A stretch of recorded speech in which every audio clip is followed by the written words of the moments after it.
Hello बच्चों। अभी तक हमने पॉलिनोमियल्स चैप्टर में जीरोस पढ़ चुके हैं, टाइप्स ऑफ पॉलिनोमियल्स ये सब हम पढ़ चुके हैं। तो आज जो हम पढ़ने वाले हैं वो है remainder theorem and factor theorem. तो बेसिकली रिमाइंडर और फैक्टर थ्योरम में ज्यादा फर्क नहीं है। कई बच्चे कंफ्यूज है कि रिमाइंडर में होता है फैक्टर में, तो ज्यादा फर्क है नहीं। तो बहुत अच्छे से, बहुत प्यार से, बहुत आराम से इसको समझेंगे। ठीक है, तो लेट्स स्टार्ट बेटा। तो रिमाइंडर थ्योरम सबसे पहले पढ़ेंगे। लिखा है, देखो डेफिनेशन लिखी है यहाँ पे। Let P x be any polynomial of degree greater than और इक्वल टू वन। ये ऐसा क्यों लिखा गया है? क्योंकि पॉलिनोमियल है, अगर वन से बड़ा नहीं होगा तो कांस्टेंट हो जाएगा। ठीक है ना, वन और वन। देखो अगर पी एक्स अगर मैं बोल दूं 5 है, तो ये तो डिग्री कितनी होगी इसकी, 0 हो गई। तो ये तो कांस्टेंट पॉलिनोमियल, इसके लिए तो आपने बचपन से पढ़ते आ रहे हो, इसलिए हम इसके बारे में कुछ डिस्कस नहीं कर रहे। ठीक है बेटा, हम जो डिस्कस कर रहे हैं जिसमें एक्स हो, वेरिएबल्स हो, ठीक है, उसके बारे में डिस्कस कर रहे हैं। तो p x be an any polynomial of degree greater than और equal to one and a be any real number. ठीक है, and if p x is divided by x minus a, p x को किसी x minus ए, इस x minus ए को चाहे तो आप जी एक्स लिख सकते हो, यहाँ पे आप जी एक्स भी लिख सकते हो।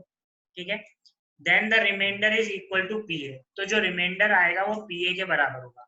उसने कहा है let Q X be the quotient, R X be the remainder, then P x is divided by, when P x is divided by x minus then. तो आप इसको देखो ध्यान से, आप लोगों ने बचपन में एक चीज पढ़ी है, dividend equals to divisor plus, देखो ध्यान से, dividend equals to divisor into quotient plus remainder, ये आपने पढ़ा है। अच्छा बच्चे, इसमें भी कई बार कंफ्यूज होते हैं डिविडेंड डिवाइजर। तो याद रखिए, डिविडेंड की स्पेलिंग बड़ी है और डिवाइजर की स्पेलिंग क्या होती है, छोटी। तो ऐसे याद रख सकते हो कि डिविडेंड और डिवाइजर में क्या फर्क है। ठीक है, तो जो बड़ा है वो इक्वल टू के बिल्कुल इस साइड, ठीक है, डिविडेंड। ठीक है, तो dividend equals to divisor into quotient plus remainder. यहाँ पे डिविडेंड क्या बन गया, पी एक्स।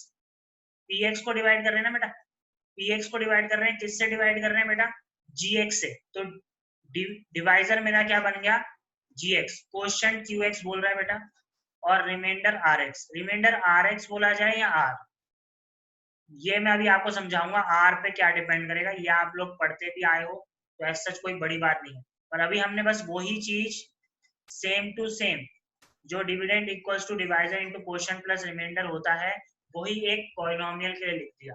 पॉलिनोमियल, ऐसा पॉलिनोमियल अभी हमने लिया है, कंसीडर किया है, जिसकी डिग्री क्या है, वन या वन से बड़ी। ठीक है, और हमने मान लिया जिसको हम डिवाइड, जिससे हम डिवाइड कर रहे हैं एक्स माइनस ए, वो जो है एक लीनियर पॉलिनोमियल सा होगा। जरूरी नहीं है कि जी एक्स हमेशा लीनियर ही होगा, ज्यादा भी हो सकता है, डिपेंडिंग अपॉन पी एक्स। तो कुछ क्वेश्चन से आपको शायद समझ में भी आए। अब मैं आपको यहाँ पे आर एक्स के बारे में बता रहा था, तो आप आर एक्स के बारे में समझेंगे। आर एक्स की, आर एक्स का मतलब क्या है, या तो हमारा जो रिमाइंडर है कांस्टेंट हो सकता है, या रिमाइंडर जो है एक पॉलिनोमियल भी हो सकता है। तो depending upon on the situation, ये हमारा वेरी करेगा। ठीक है, कि हमारा एक्चुअल में क्वेश्चन क्या है। अब आपको मैं बताता हूँ, आप लोगों को ये पता है, अगर कोई नंबर है, मान लो 5, इस 5 नंबर से मैं क्या कहते हैं, किसी को भी डिवाइड करता हूँ। मान लो मैंने 23 को डिवाइड किया, तो डिवाइड करने पे जब आपको पता लगा, डिवाइड किया तो रिमाइंडर कितना आया, 3 आया। तो आपको पता है अगर मैं एक नंबर 5 से किसी को भी डिवाइड करता हूँ, तो मेरे जो रिमाइंडर आएंगे वो 1 2 0 1 2 3 4, 4 से बड़ा कुछ नहीं हो सकता, मतलब 5 भी रिमाइंडर नहीं हो सकता। रिमाइंडर जो है 5 से छोटे हो सकते हैं, 0 से लेके 4 तक, इसके अलावा कोई और रिमाइंडर नहीं हो सकता। सिमिलरली, सिमिलरली पॉलिनोमियल में, पॉलिनोमियल में अगर कोई भी पॉलिनोमियल है जिसकी डिग्री मान लो 1 है, ठीक है, मान लो ये पॉलिनोमियल है एक्स माइनस ए, इसका जो रिमाइंडर आएगा, रिमाइंडर कैसा आएगा बेटा, कांस्टेंट आएगा। कांस्टेंट मतलब के। ठीक है, अगर ये क्या हो गया, क्योंकि यहाँ पे जो पॉलिनोमियल जिससे हम डिवाइड कर रहे हैं उसकी हाईएस्ट पावर कितनी है, 1 है। तो अगर हाईएस्ट पावर 1 है, तो हमेशा रिमाइंडर उससे छोटा आएगा, उसके बराबर भी नहीं आएगा। ठीक है ना, तो डिग्री 1 है, तो इससे छोटी डिग्री क्या होगी, एक्स की पावर 0, तो वो कांस्टेंट पॉलिनोमियल होगा। अगर एक पॉलिनोमियल जिससे जो है एक्स स्क्वायर माइनस ए एक्स प्लस बी, मैं तो ऐसे एक रैंडम लिख रहा हूँ, एक्स स्क्वायर प्लस ए एक्स प्लस बी, तो यहाँ पे आपको दिखा डिग्री कितनी है, 2 है। तो इसका रिमाइंडर क्या क्या हो सकता है, 0 भी हो सकता है और 1 भी हो सकता है। डिग्री क्या हो सकती है, 0 और 1 दोनों ही डिग्री हो सकती है, 0 भी और 1 भी।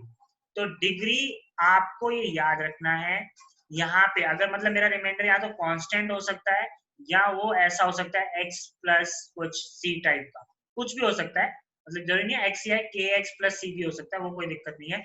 बट हाँ, उस रिमाइंडर की डिग्री या तो 1 हो सकती है या क्या हो सकती है, रिमाइंडर की डिग्री 0 हो सकती है। क्यों? क्योंकि इसकी हाईएस्ट डिग्री कितनी है, 2 है। सिमिलरली अगर मैंने यहाँ एक्स क्यूब से डिवाइड किया, मतलब एक्स क्यूब है हाईएस्ट डिग्री, मैं ऐसे लिख रहा हूँ, ध्यान से देखेंगे, तो जो मेरा रिमाइंडर है उसकी डिग्री क्या क्या हो सकती है, 0, 1 और 2। तो आप ये बात समझ गए, मतलब कांस्टेंट हो सकता है रिमाइंडर, रिमाइंडर में एक्स स्क्वायर हो सकता है, रिमाइंडर में एक्स हो सकता है, ये तीनों ही हो सकते हैं रिमाइंडर में। क्यों? क्योंकि इसकी हाईएस्ट डिग्री कितनी है, 3। तो इन चीजों का ध्यान रखेंगे, ठीक है। अब दोबारा स्टेटमेंट पे आ जाते हैं। तो उसने कहा कि px भी यानी पॉलिनोमियल है ऑफ डिग्री ग्रेटर देन और इक्वल टू 1। ये कोई भी देख लो, px पॉलिनोमियल ले लिया, किससे, डिग्री किससे होनी चाहिए, 1 या 1 से बड़ी होनी चाहिए, ठीक है। और a कोई भी एक रियल नंबर ले लिया। If px is real number, क्या होता है, अच्छा बच्चे इसमें भी कंफ्यूज होते हैं, रियल नंबर। तो अगर आपको इसमें कंफ्यूजन है तो आपको ध्यान से फर्स्ट चैप्टर ध्यान से देखना चाहिए, रियल नंबर, जो मैंने नंबर सिस्टम की वीडियोज है उसमें। तो रियल नंबर का मतलब क्या हो गया बेटा, चाहे वो रैशनल हो चाहे वो इररेशनल हो, ठीक है। अब रैशनल के अंदर क्या क्या आ गया बेटा, हमारा नेचुरल नंबर आ गया, इंटीजर्स आ गया, होल नंबर्स आ गए, ये सारे ही नंबर आ गए, फ्रैक्शन आ गए, पॉइंट्स में आ गया, डेसिमल्स में आ गए, सारे रैशनल आ गए। और इररेशनल क्या हो गया, जैसे √2, √3, √4, ऐसे इररेशनल नंबर्स हो गए। तो ये सारे ही नंबर रियल नंबर के अंदर आते हैं, ठीक है। अब इसकी जो स्टेटमेंट है वो कहना क्या चाहती है वो देख लेते हैं। मान लो px एक पॉलिनोमियल था, इसको मैंने gx से डिवाइड किया, मैंने आपको बोला क्वोशिएंट आपका qx आया, रिमाइंडर आपका rx आया। अब gx, px, qx ये तो डिपेंड करेगा कि क्वेश्चन में क्या गिवन है, बट मैं आपको फॉर एग्जांपल लेके समझा रहा हूँ इसीलिए, ठीक है, कि आपको डाउट ना रह जाए, ठीक है। मान लो px जो है आपका एक्स स्क्वायर प्लस 2 है या 2x है, चलो ये ले लेते हैं, x square plus 2x plus 1 है।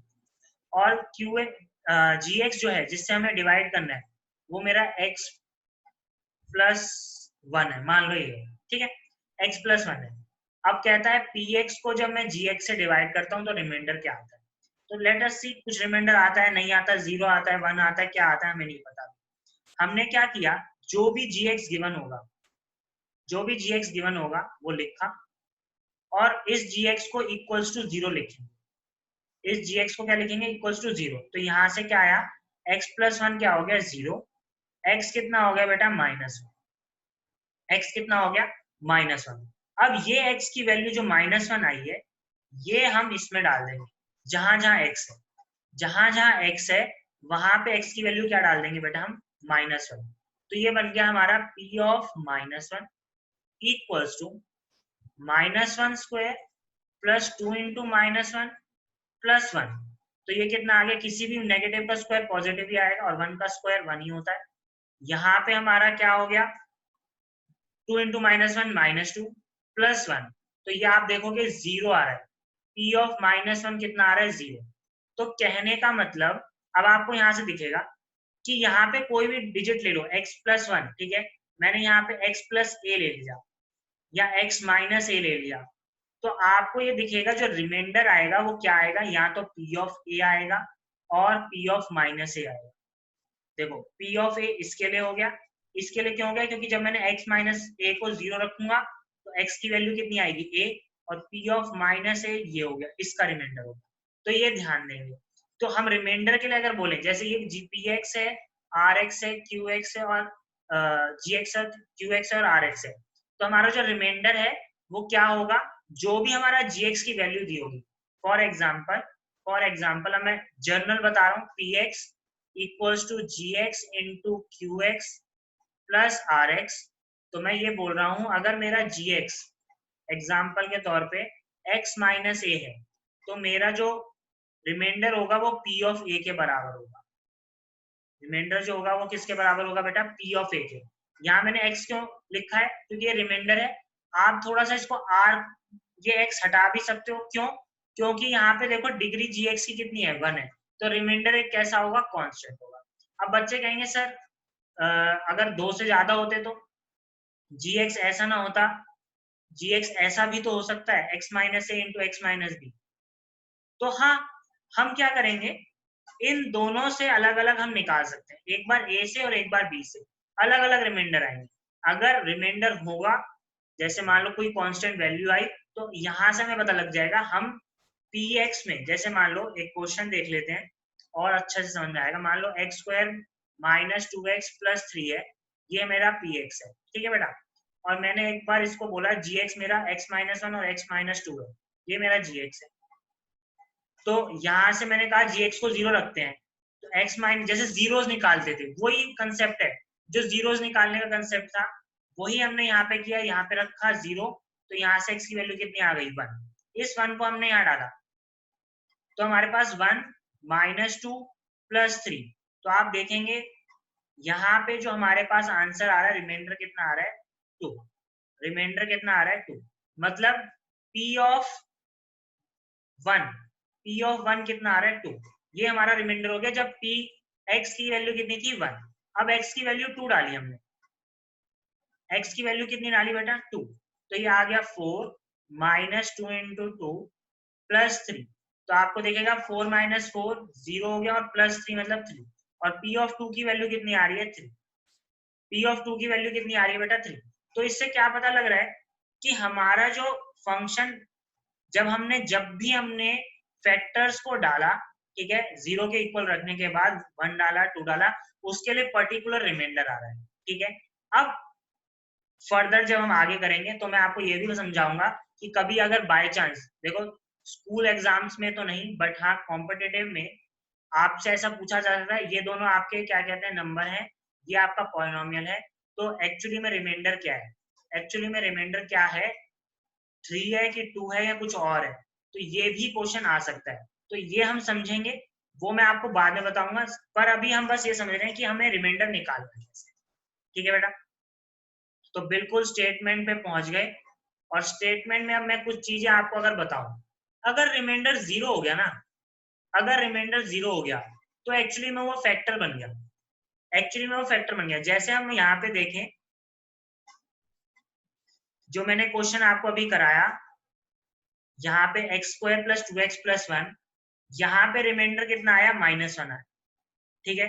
रिमाइंडर कितना आया, सॉरी रिमाइंडर कितना आया, यहाँ पे रिमाइंडर कितना आया, 0 आया। रिमाइंडर 0 आने का मतलब क्या हो गया कि x प्लस 1 इसका क्या है, फैक्टर है। फैक्टर का मतलब क्या हो गया हमारा, जैसे यार बचपन से पढ़ते आ रहे हो, कोई मेरे को नया चीज नहीं है क्या। जैसे मान लो 24 को मैं 3 से डिवाइड करता हूँ, तो ये कट जाएगा ना, 8 आया, रिमाइंडर तो नहीं आएगा ना इसमें। रिमाइंडर क्या होगा अगर मैं डिवाइड भी करूंगा, 0 आएगा। बचपन में ऐसा करते थे कि नहीं करते थे, ठीक है ना। रिमाइंडर कितना होगा, 0। हम खुश होते थे हमारा रिमाइंडर सही आ रहा है, क्वेश्चन सही है, ठीक है। तो यही तो है यार, बस यहाँ पे अब हमारे कांस्टेंट्स की जगह हमने क्या लिख दिया, पॉलिनोमियल्स को लिख दिया। अब रिमाइंडर 0 का मतलब वही बनता है जो इनमें बनता है। तो रिमाइंडर 0 का मतलब यहाँ पे भी क्या है कि हमारा जो पॉलिनोमियल है वो एग्जैक्टली डिविजिबल है। Polynomial is exactly divisible by the given dividend, divisor, sorry, जो भी डिवाइजर होगा उससे एग्जैक्टली डिविजिबल होगा। तो अब एक क्वेश्चन देख लेते हैं। मान लो हमें क्वेश्चन दे रखा है, मान लो p ऑफ z, मान लो p ऑफ z दे रखा है, ठीक है। और यहाँ लिखा हुआ है z cube plus 3z square plus 3z plus 1, ठीक है। एग्जाम्पल ले लिया हमने, और उसने बोला कि q of g of z जो है वो हमारा है z प्लस 1 ले लेते हैं अभी एक बार, केस 1 ये ले लेते हैं। केस 2 हम ले लेते हैं g ऑफ z जो है हमारा है z माइनस 1, और केस 3 ले लेते हैं, g ऑफ z जो है हमारा है z प्लस 2, ठीक है। तो अलग अलग केस के लिए वो कहता है रिमाइंडर बताओ, अलग अलग केस के लिए वो कहता है रिमाइंडर बताओ। तो कोई बड़ी बात नहीं है, कोई बड़ी बात नहीं है, आप निकालना स्टार्ट करो। आपने क्या करना है, एक हर केस को केस वन मतलब यहाँ पार्ट वन ले लेते हैं। जी ऑफ जेड इक्वल टू आपको दे रखा है जेड प्लस वन। आपने क्या किया, जेड प्लस वन को जीरो रखा, यहाँ से जेड की वैल्यू कितनी आ गई माइनस वन। इस जेड की वैल्यू माइनस वन को आपने जहां जहां जेड है, जहां जहां जेड है, जहां जहां जेड है वहां पे वैल्यू डाल दी। तो p of minus one equal to minus one का cube plus three into minus one का square plus three z three into minus one plus one. तो पी ऑफ माइनस वन क्या हो गया बेटा, minus one plus three minus three plus one. तो आप देखो ये सारे कट गए, मतलब पी ऑफ माइनस वन क्या आया, जीरो। मतलब इसमें रिमाइंडर क्या हो गया, जीरो। मतलब ये मैं बोल सकता हूँ कि जेड वन प्लस वन इसका एक फैक्टर होगा। हाँ, जेड प्लस वन इसका फैक्टर होगा, बिल्कुल होगा। तो फैक्टर थ्योरम और रिमाइंडर थ्योरम में बस इतना ही फर्क है। रिमाइंडर में हम ये बोलेंगे कि रिमाइंडर की कोई वैल्यू पर्टिकुलर आनी चाहिए, जैसे जीरो के अलावा वन आए, टू आए, माइनस वन आए, एक्स प्लस वन आए, एक्स स्क्वायर प्लस टू आए, कुछ भी आए, पर जीरो के अलावा अगर कुछ आएगा तो मतलब वो रिमाइंडर थ्योरम है। ठीक है, आप ये बोल सकते हो कि factor theorem is a special type of remainder theorem, बिल्कुल बोल सकते हो, क्योंकि रिमाइंडर में अगर मैं ऐसा बोलूं कि अगर जीरो हो जाए तो वो क्या बन जाती है, फैक्टर थ्योरम। ठीक है, तो z equal to minus one है, ये इसका फैक्टर बना, हमने वैल्यू डाली। ठीक है, अब अगर मैं z minus one equal to zero रखूं, यहाँ से z की वैल्यू वन आए, तो मतलब p of one equal to one का cube plus three into one square plus three into one plus one. तो आप देखोगे ये तो क्या हो गया, three plus three six, six plus one seven और एट। तो ये एट आंसर है, मतलब रिमाइंडर हमारा यहाँ पे आएगा, रिमाइंडर क्या आएगा, एट आएगा। ठीक है, सिमिलरली बहुत इजी, आप z प्लस टू है, आपने क्या करा, z प्लस टू को आपने जीरो रखा। अब z इक्वल टू यहाँ से कितना आ गया, माइनस टू आ गया बेटा। माइनस टू को आपने x की जगह जहां जहां सॉरी z की जगह जहां जहां पे भी थी वैल्यू वहां सब्सटीट्यूट किया, तो p ऑफ माइनस टू आ जाएगा, माइनस टू का cube plus three into minus two का square plus three into minus two plus one. तो ये minus eight plus twelve minus six plus one. तो आपके पास कितना आ गया, माइनस एट प्लस ट्वेल्व कितना हो गया, प्लस का फोर, फोर माइनस टू कितना हो, माइनस सिक्स कितना हो गया, माइनस टू प्लस वन कितना हो गया, माइनस वन। तो आंसर आ गया माइनस वन। ठीक है, तो रिमाइंडर आया माइनस वन। बच्चे ये भी याद रखना है कि माइनस में भी आंसर आ सकता है, ये जरूरी नहीं है कि रिमाइंडर पॉजिटिव ही आएगा, since it is a polynomial. Polynomial है तो रिमाइंडर पॉजिटिव भी आ सकता है, नेगेटिव भी आ सकता है। ठीक है, क्योंकि जनरली जब हम 24 को किसी नंबर से डिवाइड कर रहे हैं, मान लो 1 से लेके कोई भी नंबर लेते हैं, तो हमारा रिमाइंडर नेगेटिव नहीं आता है इसमें। अब आप बोलोगे सर 25 से, तो भी नहीं आएगा, 25 से करेंगे तो जीरो, ये जीरो और ये 25, नेगेटिव नहीं आता है, ये याद रखना है। ठीक है, तो इसका ध्यान रखेंगे पॉलिनोमियल। तो एक क्वेश्चन ले लेते हैं बेटा, और एक बार ढंग से अच्छे से जैसे स्टेप हमें करने हैं वैसे हम देख लेते हैं। स्कूल पेपर में या बोर्ड्स में हम जब करते हैं तो हमें कैसे करना होता है वो समझ लेते हैं।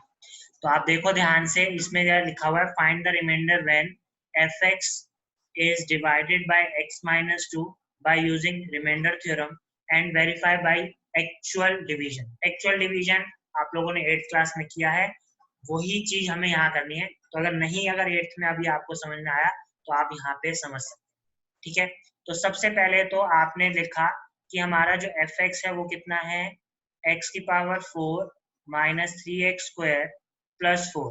हमारा जो पॉलिनोमियल जिससे हमें डिवाइड करना है दैट इज gx, वो है x माइनस टू। तो हमें पता है gx को हमने क्या रखना है, equals to zero, means x minus two equals to zero, means x equals to to.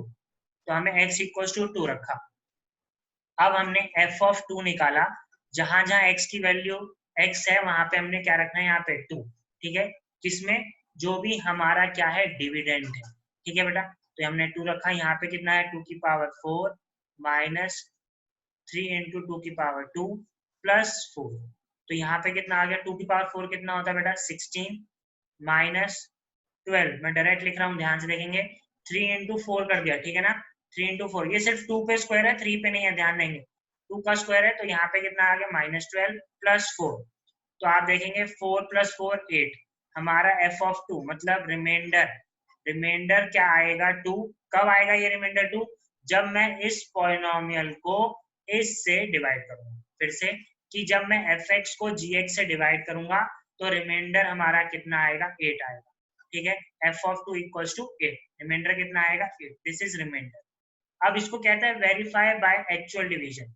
Verify by actual division तो हमने देख लिया, हमने करा x की power 4 minus 3x square plus 4, यही लिखा था।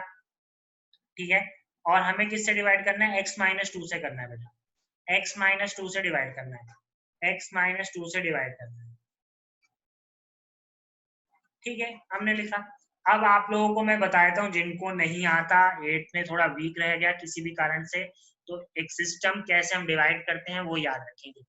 देखेंगे ध्यान से, यहाँ पे पहले देखेंगे x की पावर कितनी है 4 है, और यहाँ पे x की पावर कितनी है 1 है।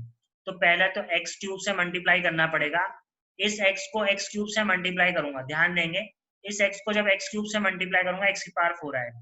फिर x की पावर 4 के आगे देखा कुछ है क्या? नहीं है, 1 ही है। तो आपने देखा यहाँ पे भी कुछ नहीं है, 1 ही है, तो इसलिए हमें कोई और मल्टीप्लाई करने की जरूरत नहीं पड़ी। तो हमारे पास यहाँ आ गया x की पावर 4, और इस -2 को इससे मल्टीप्लाई किया तो -2x क्यूब, -2x क्यूब। ठीक है, तो ये हमारा कैंसिल आउट हो गया बेटा, ये हमारा साइन चेंज हुआ, ये 2x क्यूब आ गया एज इट इज, क्योंकि x क्यूब ऊपर है ही नहीं, x क्यूब तो ऊपर दे ही नहीं रखा है, सिर्फ हमें x स्क्वायर दे रखा है, और नेक्स्ट टर्म को हमने एज इट इज उतार दिया, -3x स्क्वायर। अब थोड़ा और शायद आपको क्लियर हो। अब हमने क्या किया, ध्यान देंगे, अब हमने देखा यहाँ तो x था, यहाँ x क्यूब था, तो हमने x स्क्वायर से मल्टीप्लाई किया। फिर हमने देखा यहाँ प्लस है और यहाँ भी प्लस है, तो हमने यहाँ प्लस साइन लगाया। यहाँ पे देखो प्लस मतलब ये देखो पॉजिटिव टर्म है, नेगेटिव जैसे ये नेगेटिव है वैसा नहीं है, ये पॉजिटिव है। फिर x है, यहाँ x है, x into x x square आएगा, x क्यूब आ जाएगा, पर यहाँ पे तो हमें 2 भी चाहिए, तो हमने यहाँ पे क्या लिख दिया 2।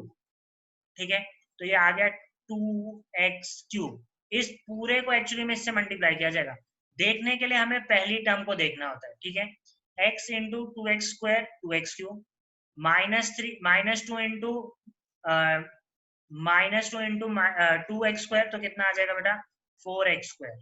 ध्यान देंगे एकदम। ठीक है, तो ये आपस में कैंसिल आउट हो गए, ये हमारे पास सिर्फ क्या बचा x स्क्वायर, और ये 4 हम एज इट इज उतार देंगे। ठीक है, साइन चेंज किया क्योंकि हमें काटना होता है, साइन चेंज होता है, ये पता ही है आपको। हमने इसको काटा, हमारे पास x स्क्वायर प्लस 4 आ गया। अब हम यहाँ पे क्या करेंगे, x से मल्टीप्लाई करेंगे, क्योंकि x स्क्वायर है, यहाँ x है, तो यहाँ पे कितना आ जाएगा x स्क्वायर, और कोई है ही नहीं टर्म आगे, तो हमें कोई मतलब भी नहीं है, और -2 इंटू एक्स तो -2x। अब आप देखेंगे x तो ऊपर था ही नहीं, तो कोई बात नहीं, हमें कोई मतलब भी नहीं है, अगर नहीं है तो मतलब 0 है। हाँ, कई बच्चे कंफ्यूज होते हैं, सर नहीं है इसका मतलब क्या है? इसका मतलब क्या, ऊपर है तो वो क्या है 0, और आप ऐसे लिख दो +4, तो ये कितना हो गया, 0 में +2x करूंगा तो 2x +4। ठीक है बेटा, तो अब मैं किससे मल्टीप्लाई करूं, देखो 2x +4 आ रहा है, तो मैं +2 से मल्टीप्लाई करूंगा। x में ऐसा क्या मल्टीप्लाई करूं कि 2x आ जाए, स्टार्टिंग से देख लो, x में ऐसा क्या मल्टीप्लाई करूं, x में ऐसा क्या मल्टीप्लाई करूं कि x की पावर 4 हो जाए, तो x की पावर 4 के लिए x क्यूब। x में ऐसा क्या मल्टीप्लाई करूं कि 2x क्यूब हो जाए, तो 2x स्क्वायर से मल्टीप्लाई किया। ऐसे x में ऐसा क्या मल्टीप्लाई करूं कि x स्क्वायर आ जाए, तो x से मल्टीप्लाई किया। सेम x में ऐसा क्या मल्टीप्लाई करूं कि 2x आ जाए, तो 2 से मल्टीप्लाई किया। तो 2x +4 था, 2 से मल्टीप्लाई किया तो 2x -4 हो गया, ये कटा, ये कितना आ गया 8। अब आप देखो आपका यहाँ से भी आंसर 8 आ रहा है और यहाँ से भी आंसर 8 ही आ रहा है, तो इसका मतलब आपका ये प्रूव होता है कि डिवीजन भी सही है, और आपने जो रिमाइंडर थ्योरम लगाई है वो भी एकदम सही है। ठीक है, और भी क्वेश्चंस करेंगे, पर इस क्वेश्चन को अगर नहीं समझ में आए एक बार रिवाइंड करके दोबारा देखो। ठीक है बेटा, बहुत प्यार से, बहुत आराम से।